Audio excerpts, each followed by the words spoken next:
Love this podcast? Support this show through the Acast supporter feature. It's up to you how much you give, and there's no regular commitment. Just click the link in the show description to support now.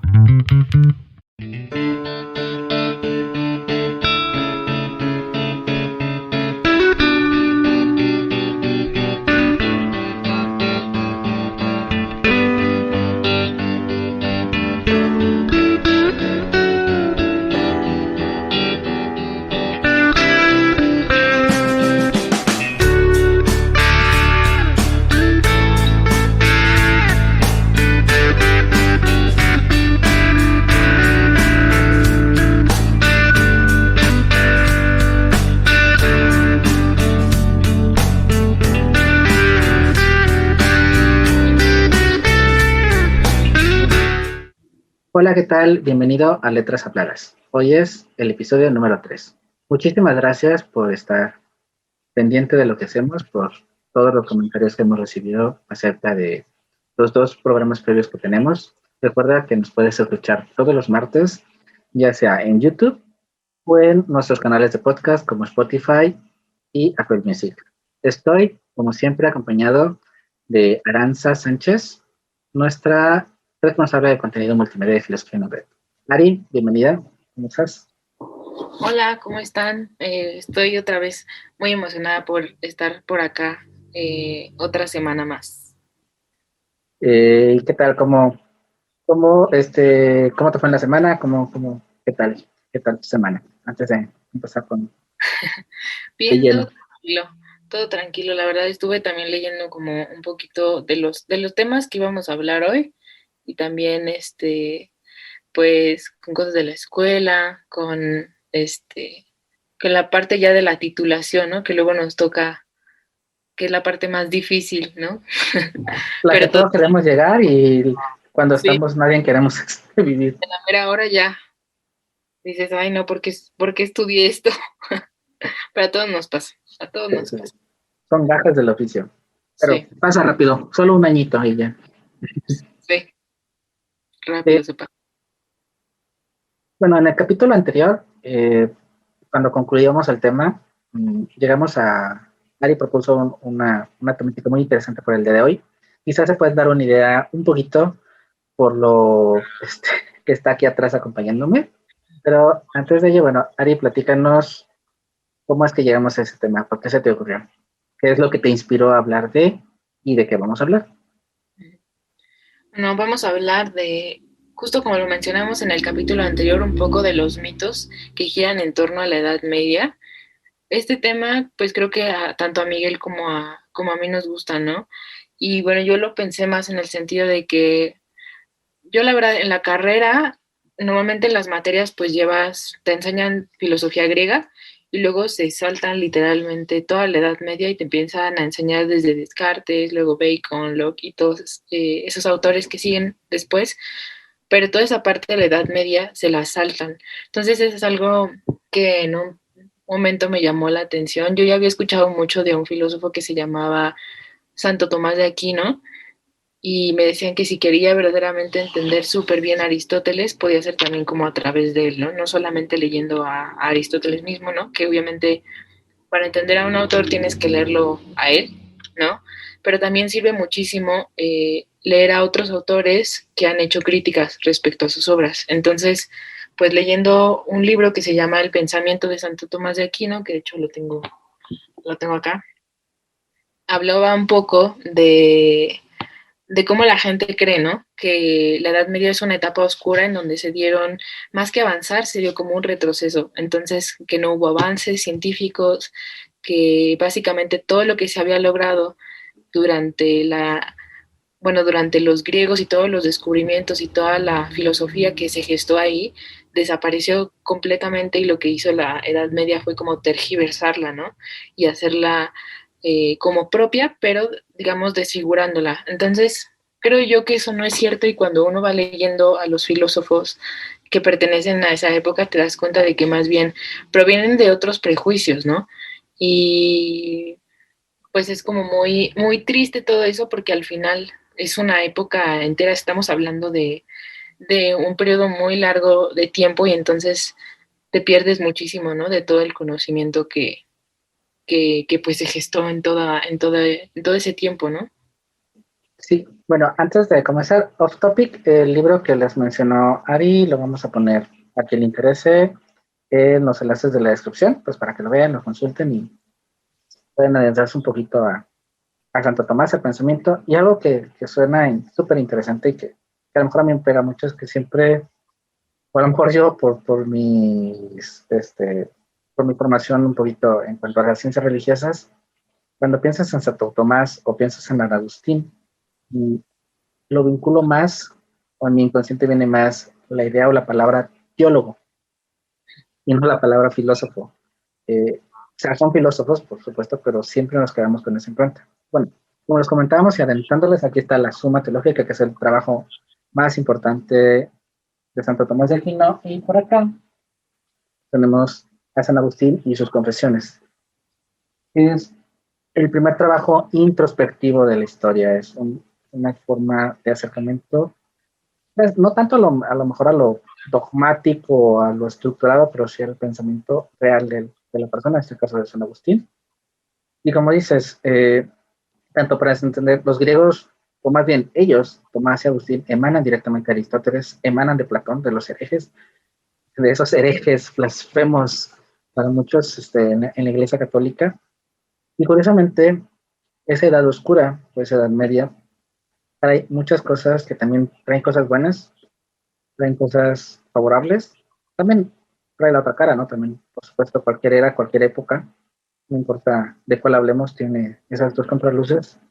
Por eso mismo quisimos abordar esta temática, quisimos darles como que esa cara, no iluminar la Edad Media, pero sí como que tratar de despejar un poquito algunas dudas.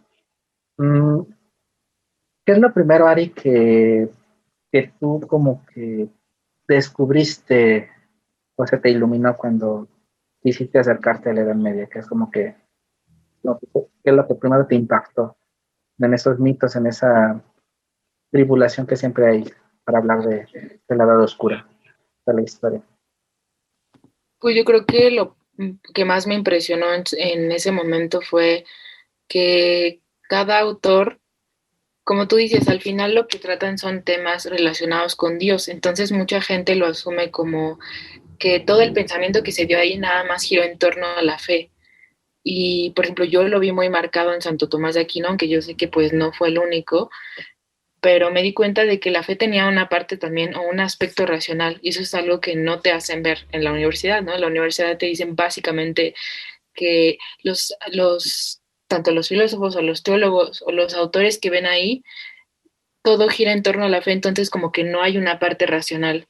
En realidad te das cuenta de que todo lo que ellos escribieron está muy bien pensado, muy bien razonado y que en realidad su pensamiento es muy complejo, ¿no? O sea, no es tan fácil agarrar, no sé, la Suma Teológica, ¿no? De Santo Tomás de Aquino y leértela, sino que tienes que tener todo un contexto para poder entenderla y no es tan fácil digerirla, sino que realmente tienes que profundizar mucho y también pensar demasiado para poder entender como todos esos argumentos. Entonces, eso fue lo que me impresionó, ¿no? La cantidad de racionalidad que le meten y saber que también había una conciliación importante ahí, ¿no? Entre fe y razón y que no necesariamente estas se excluyen, lo que posteriormente también va a derivar como en un debate a lo mejor que nosotros, si nos colocamos en la Edad Media, vemos a lo mejor muy lejano, pero es como el debate de la ciencia, ¿no?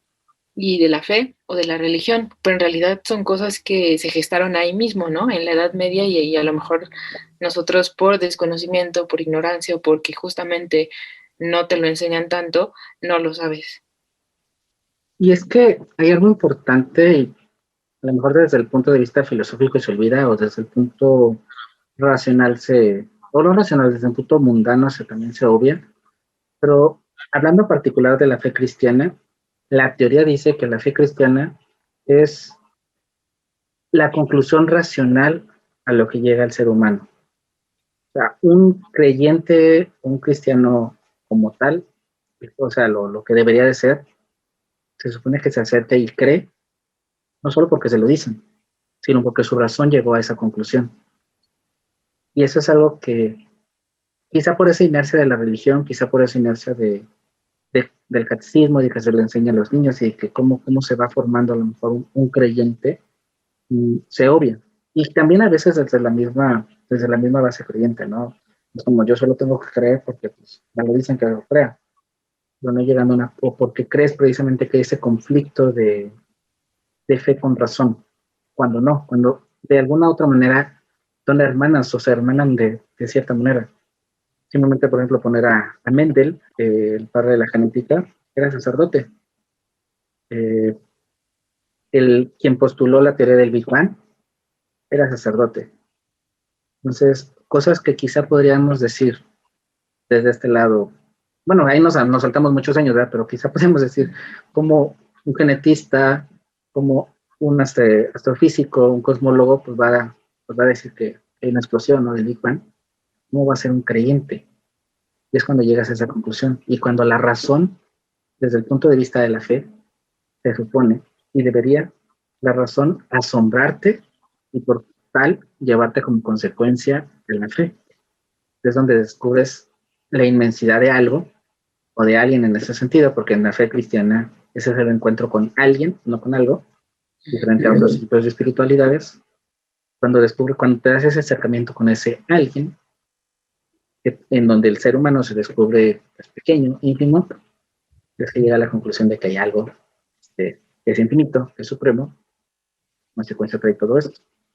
Pero quizá algo de lo que se le achaca, y vamos a hablar mucho de religión católica, porque bueno, desafortunada o afortunadamente en esta edad, en esta época, lo que premiaba era la Iglesia Católica como tal. El punto es aquí que la Iglesia Católica tomó mucha injerencia en la vida pública y privada de las personas. Pero hay algo interesante en respecto a lo que es la teología, lo que es el conocimiento. Las únicas personas que se acercaban al conocimiento tenían que ser o religiosos, o monjes, o frailes, o religiosas. Y ellos nos trajeron, de entre otras cosas, el pensamiento griego, lo latinizaron, y por consecuencia, pues lo hicieron posteriori, más, o sea, no lo acercaron, lo mantuvieron. En ese sentido, Ari, me imagino que tu primer acercamiento a los pensamientos clásicos, a los pensadores clásicos, pues fue por la vía latina, a lo mejor, o por la vía griega. ¿Cómo fue ese acercamiento a esos clásicos que rescataron de alguna manera o preservaron toda esta ideología, toda esta edad oscura, todos estos frailes, monjes benedictinos y todo ese club de Toby que estaba encerrado? Sí, pues sí, más que nada por la formación que llevé, pues llegas a todo eso a través de los griegos, ¿no? Y es conforme vas leyendo más cosas que te das cuenta de que no solo son los griegos, ¿no? Sino que más bien los griegos, quizá cronológicamente se dieron primero, pero al final, pero recordemos que con la caída del Imperio Romano, el continente europeo se dividió en dos, ¿no? En Occidente y en Oriente. Entonces, pues todos esos textos que se tenían de los griegos se perdieron demasiado. Entonces, si no hubiera, si en el caso de los monjes y los monasterios no hubieran recuperado todos esos textos, en realidad lo que yo leí no hubiera llegado a mis manos, ¿no? A lo mejor no estaría leyendo yo eso, sino estuviera leyendo pensadores netamente latinos, ¿no? Entonces, pues sí, es importante como esta parte de ir relacionando los griegos, pero también cómo se va metiendo ese pensamiento griego, más bien cómo se va latinizando, ¿no? Y qué injerencia tuvo dentro por ejemplo, en este caso, el Imperio Romano, ¿no? Porque al final, si no se da, si no, bueno, más bien el conocimiento que tenemos hoy es justamente por esa recuperación de esos textos, ¿no? Pero al final nosotros tendemos a ver nada más como griegos, luego hay un hueco en donde no sabemos qué pasó, y al final ya nada más el pensamiento que se dio posterior y creemos que no hay relación alguna, pero en realidad pues todo va en un cierto orden lineal. No sé, me imagino que a lo mejor tú te acercaste más a los latinos primero o a los griegos o cómo fue ahí. Un poco a los latinos, de hecho yo llegué con los padres de la iglesia que fueron mi coco en la universidad, Sí. fueron Pero sí, y invariablemente cuando llegas a ellos, tienes que recurrir a las fuentes, tienes, como decíamos, tienes que recurrir a Platón, tienes que recurrir a esos conceptos del alma, a esos conceptos que ellos nos inventan, y el pensamiento del alma, la idea de ese ser finito y todo, ese ser infinito y todo eso, pues emana de los griegos, emana de toda esta parte. Ellos lo cristianizan y redescubren entonces en esos herejes blasfemos que eran los griegos, que tenían un hálito de verdad, una verdad suprema que no habían descubierto y que solo a raíz de la iglesia llega, a raíz de Jesucristo lo ilumina, pero al final del día se concluye que hay una línea común. Ellos no chocan en ese sentido estricto, no es como que este no creía en Dios y pues lo vamos a atacar porque creía en Zeus y en todos los dioses del Olimpo, sino todo lo contrario. Son tolerantes ante lo diferente o ante las creencias diferentes, rescatan lo que se puede rescatar según su concepción y dejan entonces un lazo, reconociendo que hay una verdad en todos. De una otra manera, pues ellos se acercaron a la verdad de acuerdo a la concepción cristiana, simplemente a lo mejor con otro prisma, pero al final del día les sirve de base para llegar. Y como dice Ari, parte de todos esos acercamientos después con los clásicos, no lo tuviéramos si no hubiera habido personas que no tenían nada que hacer, más que estar guardaditos, porque literalmente era eso, o sea, las personas de afuera, las personas que no estaban en el monasterio, se preocupaban por comer, por el día a día literal, se preocupaban por las guerras, se preocupaban por la peste, se preocupaban por tantas cosas que ya incluso damos nosotros por sentadas hoy en día, y que no tenían esa oportunidad de tener 5 minutos o 10 minutos para reflexionar, para pensar, para analizar. Y eso aplica no solo en el pensamiento intelectual, también en la ciencia. No había momentos como para ponerse a practicar, a ponerse a hacer ensayos, a ponerse como acá divagar en pensar en la inmortalidad del cangrejo, porque no iba a dar, o sea, o vivías o no vivías o te morías, o sea, literal. Y en ese sentido, desde la filosofía, tú que ya te acercaste, por ejemplo, a Agustín y luego a tu pensamiento normal, como por ejemplo Descartes, y que haces ese brinco, ¿no? De griegos a Descartes y luego llegas a Agustín, sin afán de criticar a Descartes, pero ¿cómo crees, o a lo mejor sí criticándolo, no sé, cómo crees cuál hubiera sido una visión más integral de Descartes? Porque Descartes casi dice, aquí llegué y mis chicharrones truenan y desde aquí para adelante ya todo gira y ya lo pasado es pasado, como dice la canción, y vamos para, así que reinventar todo, reinventar la rueda y darle un nuevo giro. En ese sentido, hay crítica a Descartes, piensas que, no sé, ¿qué opinión te dan por ahí? Uy, pues mira, yo pienso que es un tema muy complicado porque por una parte reconozco la labor de Descartes y de hecho pues Descartes sí es un parteaguas en la historia de la filosofía, ¿no? Pero sí es un error quizá, y espero que aquí no me crucifiquen, pero o sea, creo que sí fue un error de Descartes, o sobre todo de los pensadores que vinieron después de él, pensar que Descartes verdaderamente rompió con la tradición de la Edad Media, ¿no? Porque Descartes dijo, a ver, hasta aquí todo lo que hemos pensado y reflexionado no es fiable, entonces hay que volver a empezar desde cero.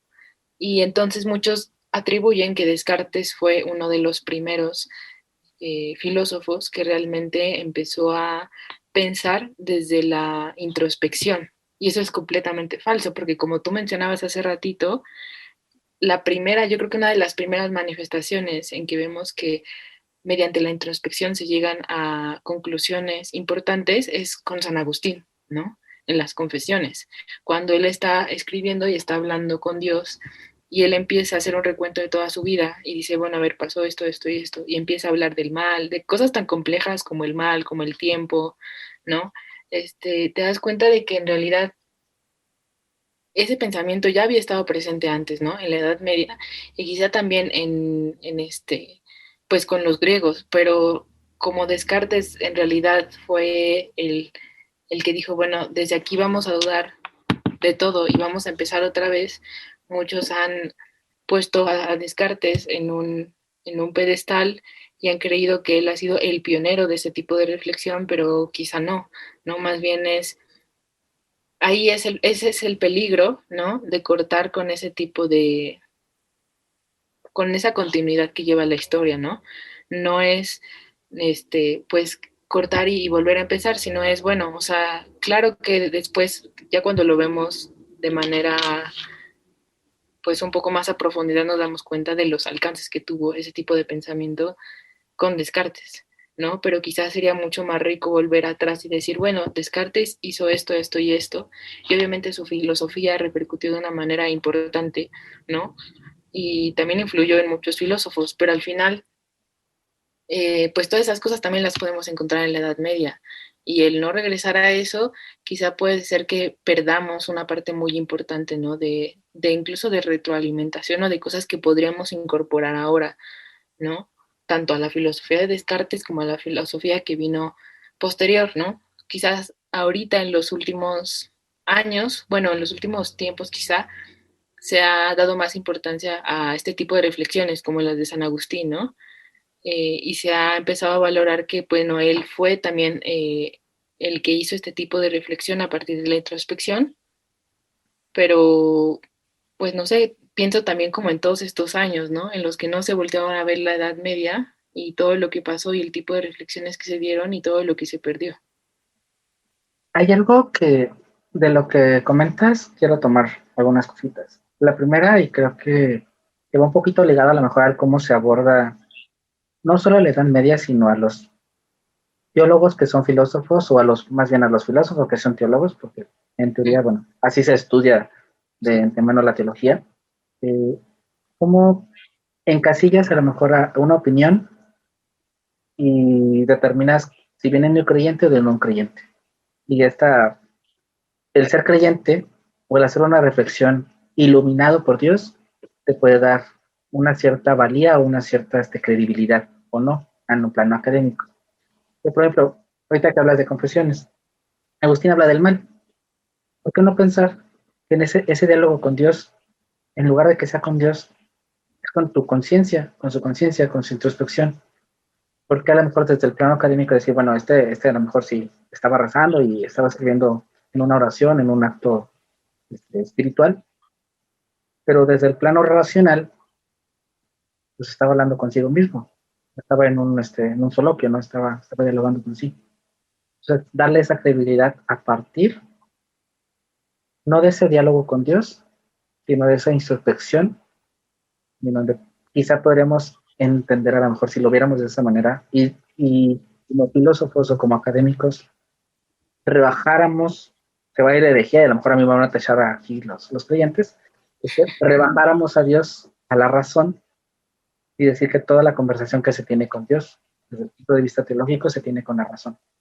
Quizás se podría hacer un parteaguas para ver a los teólogos de otra manera y darles pues ese rayito de credibilidad de que sí, también pueden filosofar.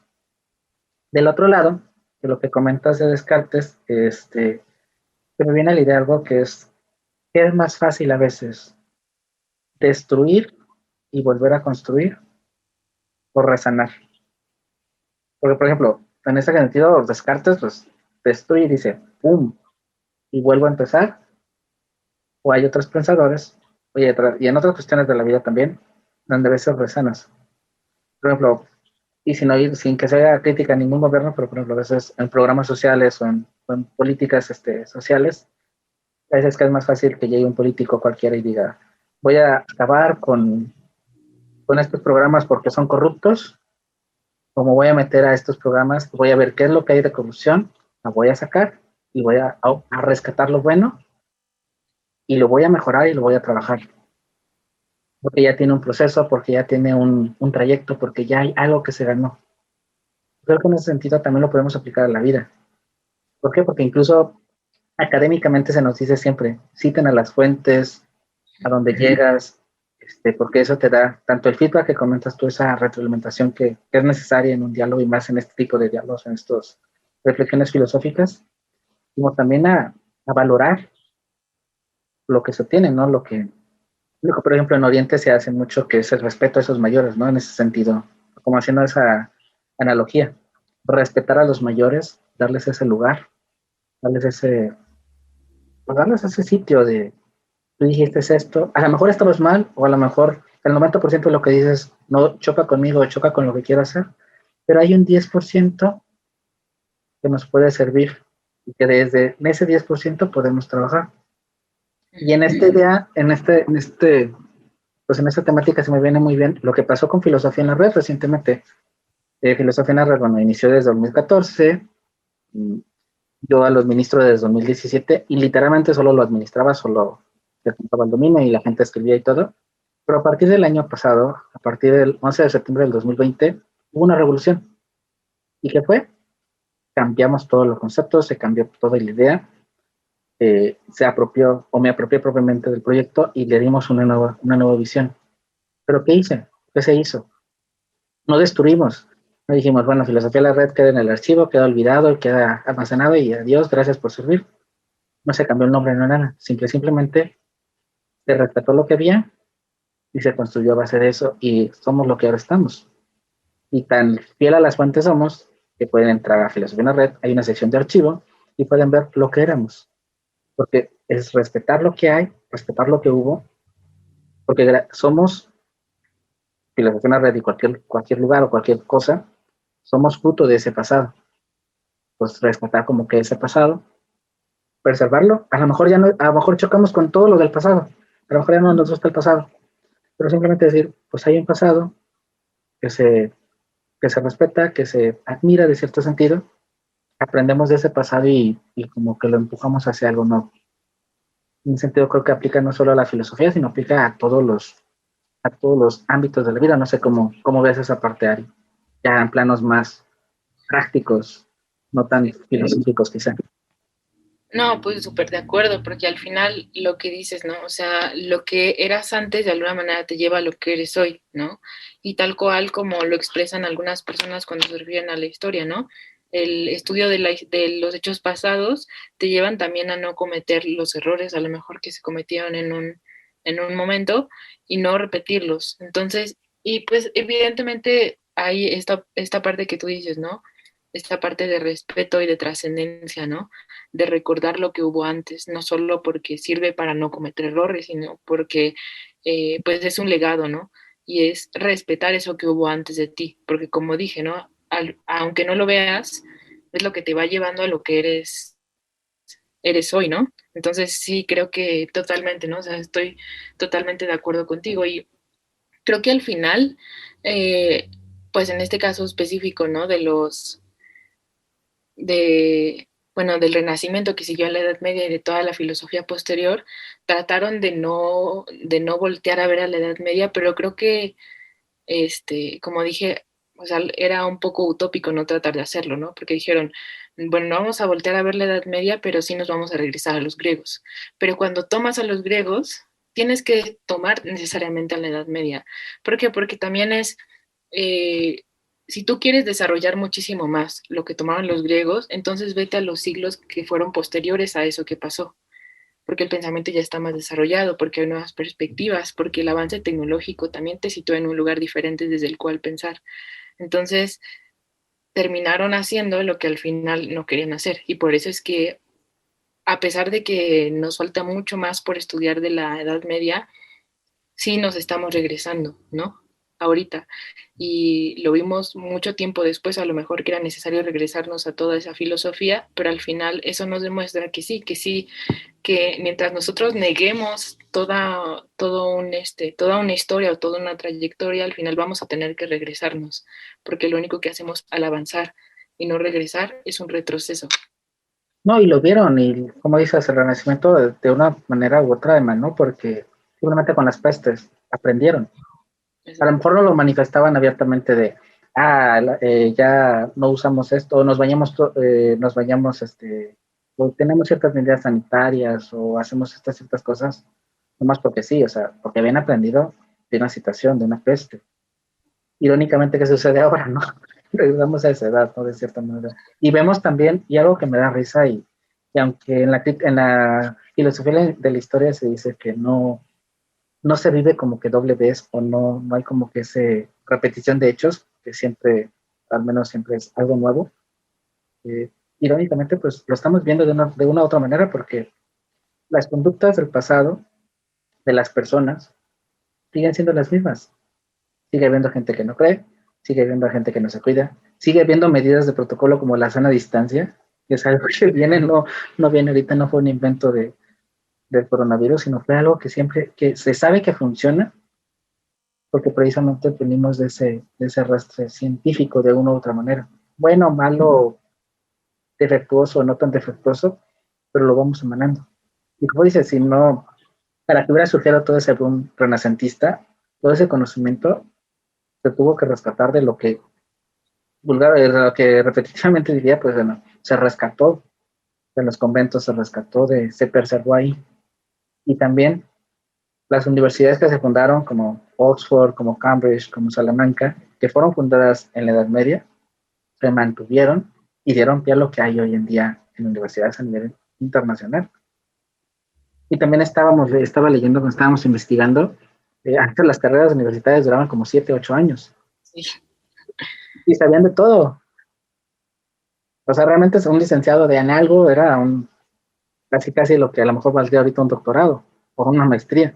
Y para maestrarte, para doctorarte, pues era casi vivírtelas ahí. Y quizá por eso también, y por lo caro que era, muchas personas entraron a conventos, entraron a ese tipo de lugares porque era como que quiero estudiar, me gusta estudiar, pero no tengo dinero para estudiar. Pues digo que Dios me habló y me iluminó y pues me voy a meter de fraile. No recuerdo la verdad, pero al final, afortunado o desafortunadamente para muchos, en este sentido, la iglesia en general, pues permitió que, contrario a lo que se cree, se mantuviera el conocimiento de muchas maneras. Y algo que me llama la atención, Ari, y como que viéndolo, ¿por qué crees que, a lo mejor amena lo que dices de recuperar las fuentes y algo, crees que la boga de El Señor de los Anillos, de Game of Thrones, de todos estos, haya influido de cierta manera que las personas les dé curiosidad por, por acercarse a lo que sucedió en la Edad Media? ¿O hay solo el factor que dijiste tu académico o hay otros factores que pudieran desembocar a darnos como que ese morbo de qué sucedió? Creo que ahí influyen esos dos factores, porque bueno, o sea, tanto el académico de decir, nos falta una pieza del rompecabezas, ¿no? Y esto lo podemos ver en la Edad Media, entonces a regresarnos, ¿no?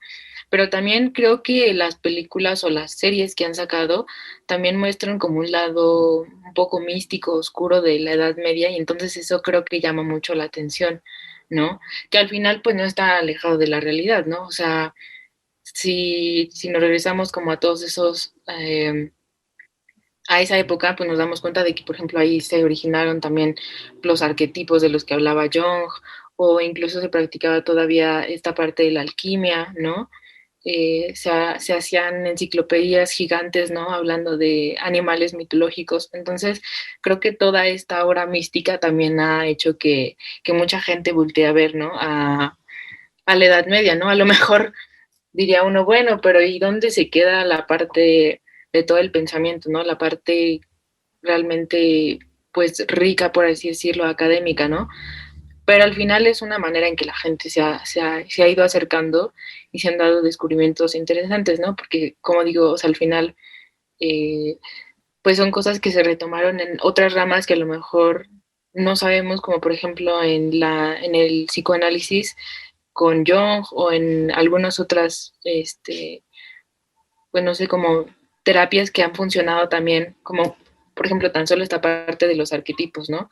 Que son símbolos que se utilizaban en la Edad Media y que ya formaban parte de ese inconsciente colectivo. Entonces, todas estas partes como esotéricas, místicas, creo yo que han de alguna manera hecho que las personas volten a ver como más esa parte, ¿no? Además de, pues, no toda la parte académica, ¿no? ¿Y cómo separar, por ejemplo, la alquimia, ¿no? La piedra filosofal del colectivo y de, no sé, de Harry Potter y la piedra filosofal? ¿Cómo separar a lo mejor ese acercamiento a los dragones de Game of Thrones? Evidentemente no había dragones en el medio. ¿Cómo una persona normal, una persona de a pie, podemos separar la idea de me acerco a la Edad Media y aunque se sabe que implícitamente hay misticismo, hay magia, hay hechicería, hay alquimia, hay este pensamiento idolátrico también, este pensamiento, esta ceguera influenciada también ahí por la iglesia, donde lo dice la Biblia y solo lo que la Biblia dice, pues, así sucedió. ¿Cómo lograr, al momento de sacarnos a esa edad, hacer esa separación, oyéndonos muy bíblicamente como Moisés con el mar, separar esas dos vertientes de dónde se queda lo místico, dónde queda lo racional y cuando están mezclados, cómo poderlos segmentar y quedarnos obviamente con lo que pues, nos interesa a nivel académico, a nivel intelectual. Pues creo que ahí depende mucho como de cuando una persona se acerca como a, por ejemplo, supongamos que una persona se acerca a la Edad Media porque le gustan todas estas películas que tienen esa temática y toda esta parte mística, esotérica, creo que cuando te metes a estudiarlo y te metes a estudiar toda esa época, tú solo te vas dando cuenta de que no es como lo pintan, ¿no? Yo en algún momento me llegué a meter también como un poco a la Edad Media con esta idea, no por esa razón, pero sí con esa idea. Y cuando vas leyendo como más cosas te das cuenta de que hay muchas cosas que no son ciertas, ¿no? Y que las cambian totalmente para, pues sí, al final en una película lo que se busca es que mucha gente la vea, ¿no? Y que al final sea pues disfrutable, ¿no? Entonces sí le cambian algunas cosas, pero cuando una persona está realmente interesada en llegar al fondo de la cuestión, creo que te vas dando cuenta un poco y vas separando de, bueno, esto que mostraron en la película no es totalmente cierto y no funciona así, y hay cosas que cambian totalmente, pero hay cosas que sí son ciertas. Y creo que descubrir esta parte mística o así también es muy valiosa, ¿no? Porque recordemos que al final, pues en el pensamiento de Platón, muchos creen que nada más Platón nació y hizo filosofía así y ya, pero en realidad él fue a estudiar Egipto y fue a iniciarse en lo que en ese tiempo, bueno, recordemos que iba a viajar a Medio Oriente y ahí es el origen de la magia. Entonces, Platón estudió todas estas cuestiones y claro, para una persona que las escucha así o que las ve en una película, sí le parecen como súper interesantes pero al final sí revelan una parte muy cierta, ¿no? De la filosofía, que no nació exclusivamente en Grecia, sino que tiene toda una parte mística, esotérica, pero ahí habrá que pulir lo que entendemos por místico y esotérico, ¿no? Porque no es como estas películas que vemos o estas series tipo Harry Potter o así, ¿no? Pero creo que la gente sola se va a ir dando cuenta si se mete ya como más a leer a ciertos autores, se va a ir dando cuenta de que, bueno, hay cosas que son tal cual como vienen en las películas y otras cosas que sí son ya como más cimentadas, pero no es como tú ves toda esa parte de cómo la gente ve esta parte místico, esotérica de la filosofía. Pues creo que lo que llama, lo que, como dices, lo que vende y lo terrible, y no sé qué tanto es ahí lo, lo bueno o lo malo, qué tanto cuando uno descubre que ahora sí que León no es como lo pintan y que no hay tanta magia o no hay tanto truco como lo veíamos, qué tanto pierde el interés, qué tanto pierde la chispa. Pero porque pasa, por ejemplo, en el pensamiento también teológico, ¿no? Cuando vas descubriendo cosas que a lo mejor la Biblia lo narra de una manera y te enteras de que es otra verdad. Sí. Hasta a lo mejor a ciertas personas les llega a chocar. Era como que ese conflicto de yo siempre creí esto, yo siempre tenía esta idea concreta y de repente me dicen que no, que es una alegoría. Entonces pierdes como que la inercia. Igual pasa con todo, ¿no? Ves una película no sé, mi esposa y basada en la vida real de alguien o nos, así como basada en hechos reales, pero cuando te vas a los hechos reales, resulta que sí le metieron, no dos, tres cositas, le metieron a lo mejor el 60%, el 70% de la película es más guión que lo que es realidad. Y no sé qué tanto entonces corremos ese riesgo de perder como que no sé si te pasó a ti, por ejemplo, cuando dices que te acercaste con ese prejuicio, a lo mejor con esa idea de a lo mejor voy a encontrar más magia que razón. No sé si al momento de ver que que sí hay magia, pero hay más razón, ¿qué tanto te pudiste desencantar un poco de te fue como que el amor o la chispa, el romance en ese momento? Sí, pues es que sí, al final es una idealización, ¿no? Entonces tú entras con esa idea y luego se rompe y entonces tú dices como, o sea, pues por eso entré, por eso era mi interés, ¿no? Y luego de repente te cambian todas las cosas, pero creo que, eh, pues en mi caso fue más bien como de cuando me di cuenta de todo eso, por ejemplo, a mí me pasó mucho con lo de, con esta parte de la Edad Media, sí, pero también porque yo traía esta idea de Platón, ¿no? De que se había ido a estudiar a Egipto y que entonces la filosofía no era únicamente griega, sino que tenía toda una influencia egipcia, fenicia y así. Entonces, sí fue como una decepción, ¿no? Porque yo decía, bueno, pero es que yo me lo imaginaba de otra manera. Pero creo que al final pasa con todas las cosas, ¿no? Y obviamente pues sí hay un riesgo, ¿no? Porque como era lo que platicábamos también la vez pasada, ¿no? Al final la gente se va por lo que más le atrae. Y en este sentido creo que pues muchas personas al acercarse a la Edad Media o a conocer estas cuestiones sí se han desilusionado y han optado por ya no seguir, ¿no? En ese estudio.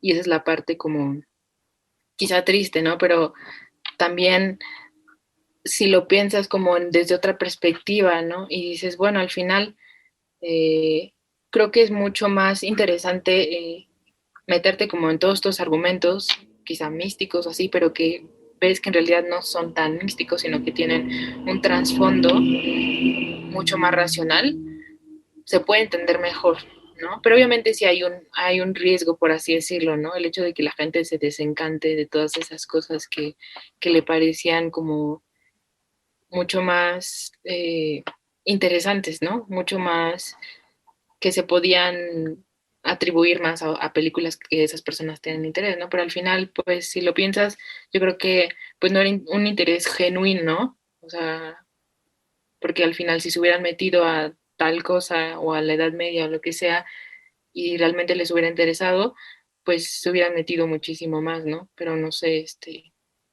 Se me viene a la cabeza el famoso no, oye, pero en Tinder eras güera y con ojos azules, ¿no? Y me sí, saliste trigueña, ¿no? uh-huh. Trigueña con ojos azabache, ¿no? Este, pero, pero, por ejemplo, haciendo un poquito, a lo mejor esta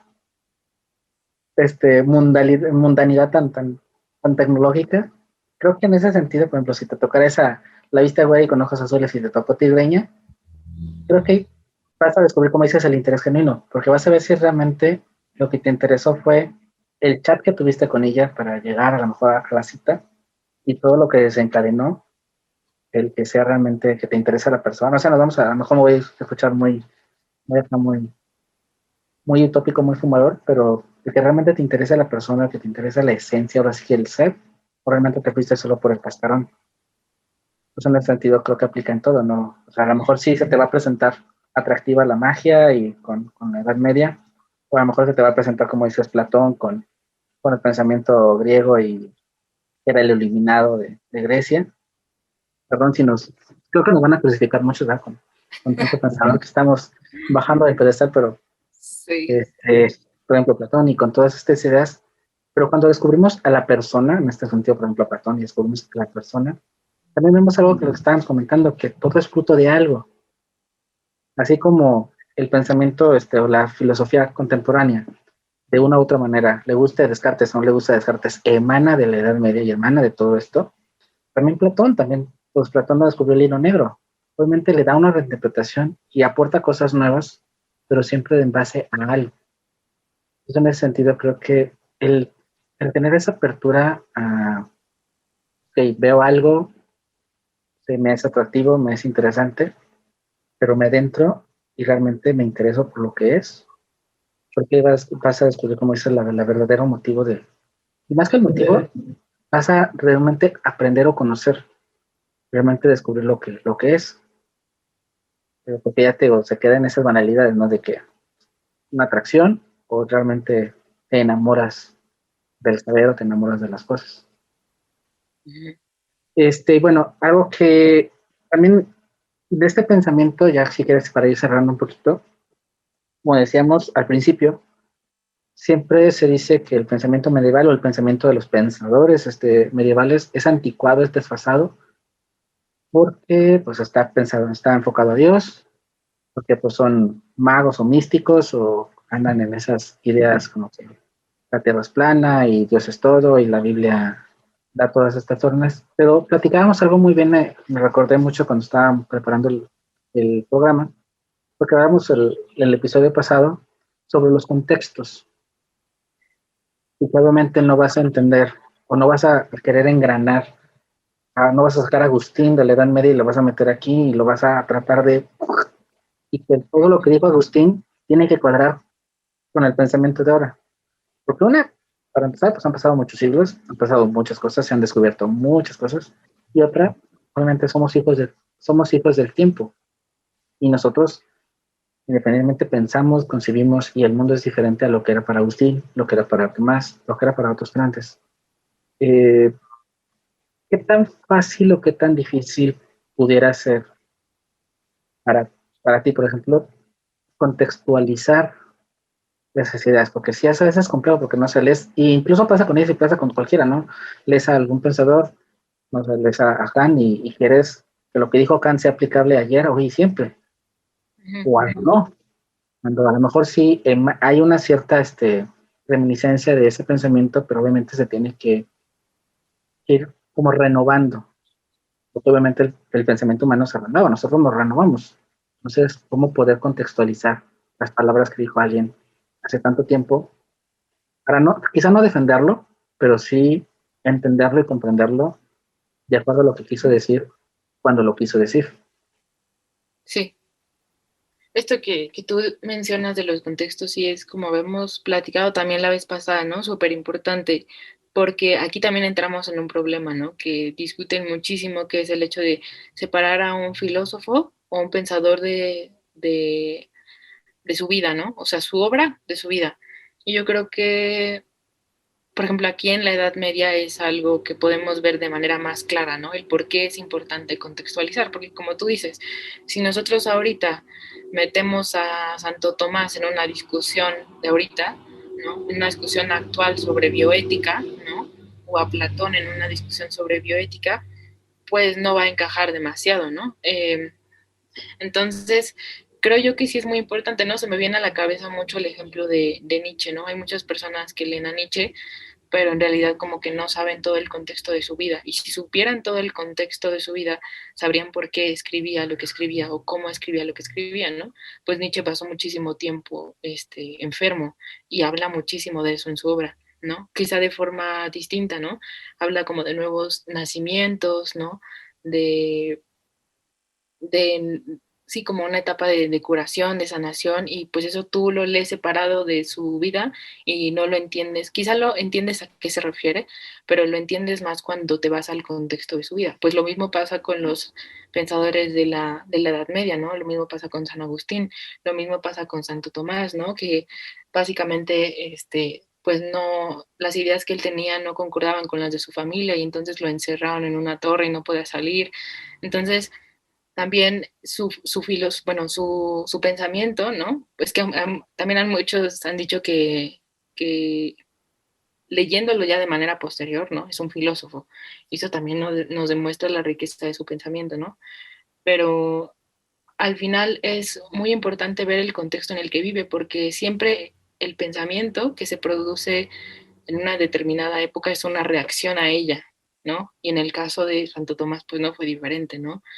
Y en el caso de San Anselmo tampoco, o de San Agustín, ¿no? Entonces, pues es muy importante como revisar esa época en la que vivió, porque sobre todo los filósofos o los teólogos son reaccionarios, ¿no? No son personas que acoplan su forma de pensar de acuerdo a lo que había en su entorno, sino más bien es esto que está aquí afuera no me resuena a mí, entonces ¿cómo voy a reaccionar ante esa realidad en la que yo no me siento parte de, ¿no? Y si tú estudias ese contexto y cómo se ajustaba ese pensamiento a eso, lo puedes entender de una mejor manera. No, y todos somos reaccionarios al final del día, todos, que no vamos a ser fruto de lo que nos sucede, vamos a flotar por lo que sucede en ese momento concreto. Y como decíamos, ¿no? Del tweet, la vez pasada, Sí. si agarras el tweet de hace 10 años de alguien, que a lo mejor ahorita es la seriedad andando y da cátedras en Cambridge, y lo es de hace 10 años, pues vas a decir, oye, ¿qué pasó? Pero realmente tienes que contextualizarlo a lo que vivía en esa situación.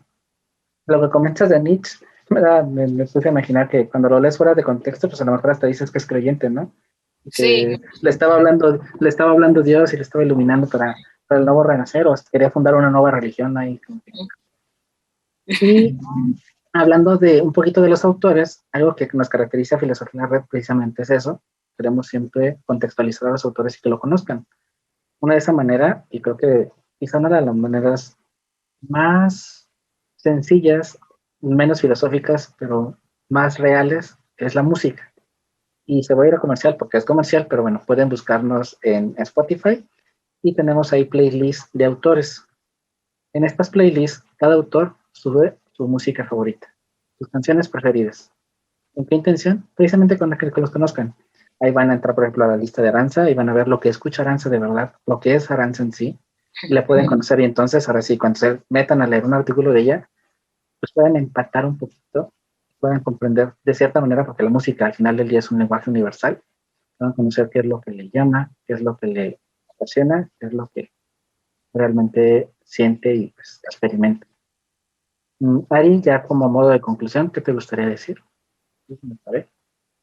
pues yo creo que independientemente de la Edad Media, creo que es importante siempre resaltar que pues todas las épocas son importantes, ¿no? Y que se pueden ir más a profundidad, ¿no? Que no siempre son las apariencias, ¿no? Recordemos que pues la historia está llena de prejuicios, entonces pues en este caso no es la excepción, ¿no? Con esta y con ninguna época. Entonces, pues yo resaltaría eso, ¿no? Que antes de juzgar a un filósofo, a un pensador, a un teólogo, a una época, que realmente nos metamos a ver lo que estamos diciendo y sacar nuestras propias conclusiones, ¿no? Porque al final, si nosotros omitimos una era o si nosotros omitimos a un pensador, también hay que tomar en cuenta que estamos omitiendo ese conocimiento que podemos obtener de él. Y creo que pues eso sería un grave error. Sin duda, creo que es la conclusión que podemos llegar, ¿no? Que los contextos son importantes y creo que otra cosa que también podemos rescatar y creo que lo que llegamos a conclusión es la Edad Media y todas las edades no son algo como para olvidar, hay que recordar dentro de ese contexto, dentro de esa distinción de tanto por qué lo hicieron como por qué no lo hicieron, qué es bueno, qué no es bueno, qué es aplicable o qué no, pero al final retomarlo para avanzar, tanto por no repetirlo como porque nos quede como un legado, como dijiste tú. Bueno, antes de terminar también, antes ya de concluir, les decimos también a todos ustedes que hoy implementamos algo nuevo, que es todos los suscriptores, todos los miembros de nuestro newsletter quincenal van a poder acceder a este video inmediatamente casi cuando salga. Nosotros solemos grabar estos programas los días miércoles y salen el martes de la siguiente semana, editados y mejorados y photoshopeados por Ari. Pero si nos quieren conocer realmente como somos, haciendo bloopers, haciendo loqueras antes, durante y después, y que no van a pasar por corte, sino que directamente se graba en Zoom, lo subimos a Dropbox, que es un almacenamiento que tenemos aquí como Filosofía en la Red. Los enlaces se los mandamos directamente por Reddito para que ustedes pues, puedan escuchar, vernos e incluso divertirse un poquito antes con nosotros. Así que por solo $5 al mes puedes hacerse miembro de las newsletters. Abajito va a aparecer el link para suscribirse. Ahí, les digo, cada semana les vamos a estar mandando el link para que puedan ver en exclusiva, no solo el video antes de que salga publicado, sino el video tal cual lo hemos grabado. Ari, igual comentar redes, no sé, algo que quieras publicitar de Filosofía en la Red. Y bueno, muchas gracias por escucharnos. Y bueno, saben que nos pueden encontrar en nuestras redes. Estamos en Instagram como @filosofía en la red, en Twitter como @filosofía en red, en Facebook como blog Filosofía en la Red.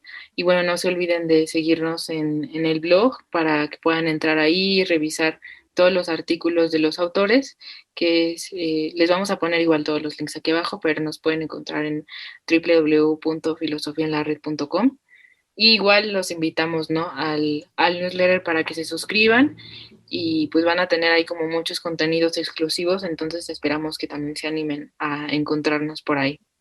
Y que se diviertan un poquito con nuestros bloopers cuando los subamos a la zona VIP del newsletter exclusivo.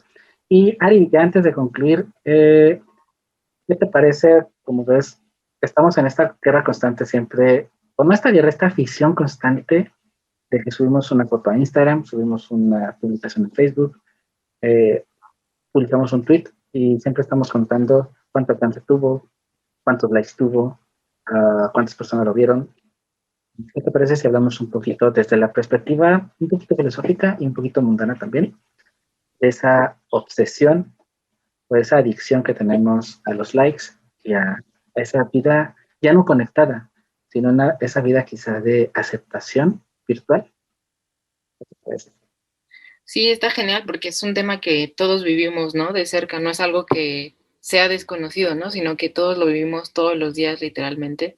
Entonces creo que hablar de esto que nos pasa a todos está súper bien y creo que podemos sacar muchísimo de ahí. y por cierto, denle like, suscríbanse y síganos en nuestras redes sociales. Un poquito ahí haciendo la diversión un poquito con esto. Y pues muchas gracias por acompañarnos una semana más en Letras Habladas. Esperemos que haya sido de tu total satisfacción, que les guste, que nos comenten lo que piensan, que nos sugieran temas también, porque bueno, ahorita se nos ocurren a Ari o a mí, pero igual si ustedes tienen ideas, comentarios o propuestas de temas, nos los pueden mandar directamente en la caja de comentarios y así nosotros, bueno, podemos prepararles un programa un poquito más ad hoc a sus gustos, a sus intereses. Y no olviden que nos pueden escuchar y ver todos los martes en YouTube y en Spotify y en Apple Music. Ari, muchísimas gracias y bueno, estamos en contacto y nos vemos la siguiente semana. Gracias.